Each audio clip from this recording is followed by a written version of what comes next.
Baik, Assalamualaikum warahmatullahi wabarakatuh.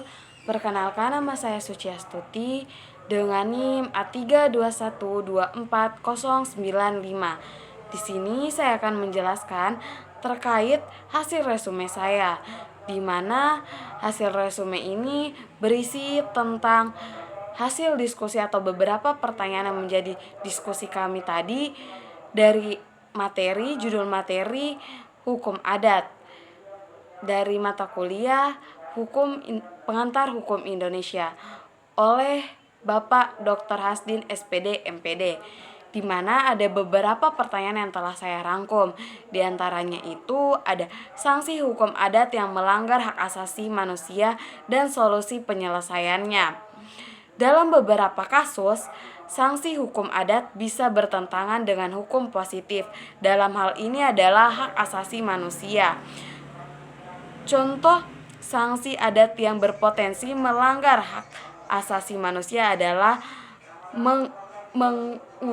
mengusir dari komunitas, persekusi sosial, lalu hukuman fisik seperti hukuman dalam beberapa tradisi.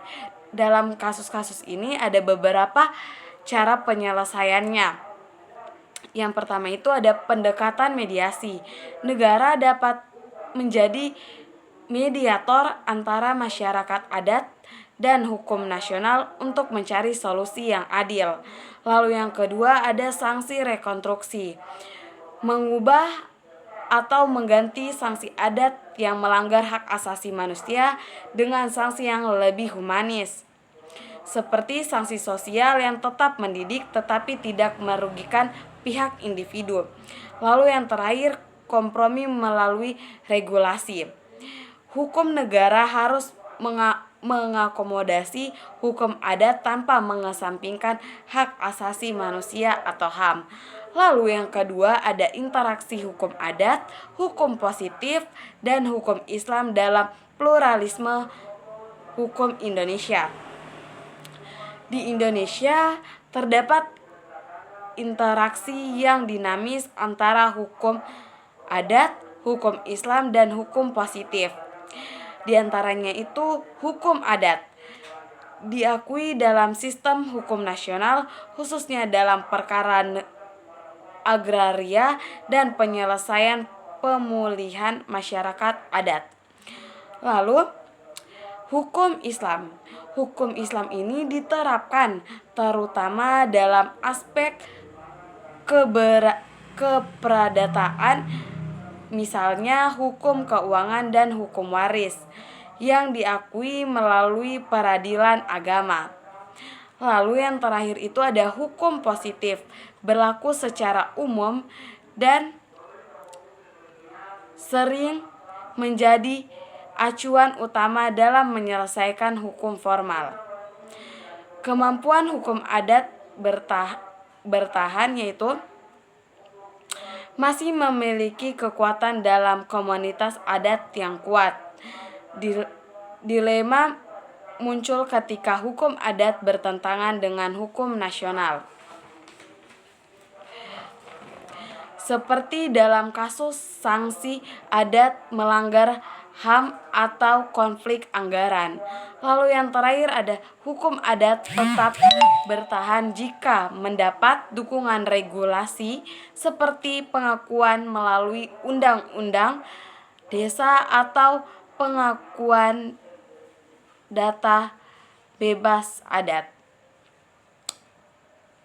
Lalu yang ketiga itu, pertanyaan yang ketiga itu corak-corak hukum adat Indonesia dan corak paling efektif saat ini. Nah, hukum adat Indonesia memiliki beberapa corak utama. Di antaranya itu yang pertama, corak religius atau magis. Hukum adat berkaitan dengan kepercayaan dan spiritualitas, banyak ditemukan di masyarakat tradisional. Lalu yang kedua, corak komunal, mengutamakan kepentingan komunitas daripada individu seperti dalam hukum tanah adat. Lalu yang ketiga, corak kebiasaan praktis, berdasarkan kebiasaan turun-temurun yang berkembang sesuai kebutuhan masyarakat. Lalu yang terakhir ada corak hierarkis, dipengaruhi oleh sistem kepemimpinan adat seperti kerajaan atau kesultanan. Lalu corak yang paling efektif itu tidak ada, karena corak ini itu memiliki makna ciri-ciri dari hukum adat itu sendiri, dan sedangkan dari keempat corak ini sendiri itu memiliki keterkaitan yang tidak dapat dipisahkan, sehingga antara corak ini tidak memiliki peran yang lebih efektif untuk saat ini. Lalu selanjutnya itu peran negara dalam hukum menjaga adat tetapi tidak bertentangan dengan konstitusi. Yang pertama itu legislasi dan pengakuan formal. Negara perlu mengatur hukum adat dalam kerjanya hukum nasional seperti yang dilakukan dalam Undang-Undang Desa dan Masyarakat Hukum Adat. Lalu yang kedua, penyelesaian dengan HAM dari konstitusi. Negara harus memastikan bahwa hukum adat tidak bertentangan dengan hak asasi manusia dan demokrasi. Lalu yang terakhir itu ada fasilitas konflik hukum.